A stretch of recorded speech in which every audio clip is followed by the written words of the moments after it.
Hey there guys, welcome back to Take a Rig. In this video, let us see how to install Vulnhub boxes on UTM. So this method will be only working on the .vmdk boxes, which means the .vmdk files. So it will be not working on the .ova files. So for the .ova files, there is totally a different installation process, and I have made a video on that too. So that link will be in the description box below. You can go there and check it out.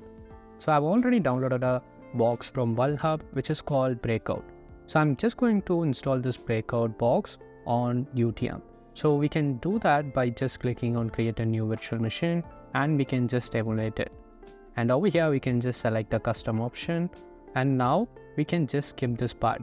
Don't browse the ISO image now, and we can just say continue, and if this option comes, just skip ISO boot. And over here we can do the configurations, so you can do it by yourself. So I'm going to set it as 3072, and for the storage I'm just going to keep it as 10 GB and continue. And you can really skip this part. If you want to select a shared directory, you can just browse it and click on the particular directory and select a folder, and you can just open the particular folder to give a shared directory path. So I'm just going to skip this and continue. And now we can just name our virtual machine. So I'm just going to name it as Breakout, and now we can just save it.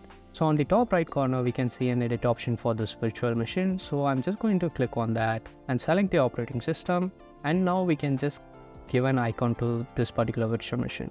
So once you have done that, click on key move and make sure you untick this UEFI boot.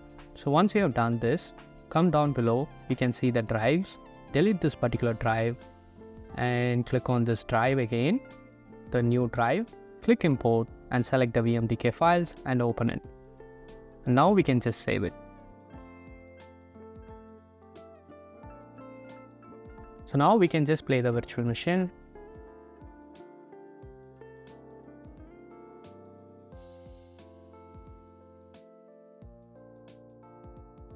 So over here we can see the virtual machine is playing very well, and this is how to install Vulnhub boxes on UTM the proper way. So if you like this video, make sure you give a like and also subscribe to our channel. See you next video guys.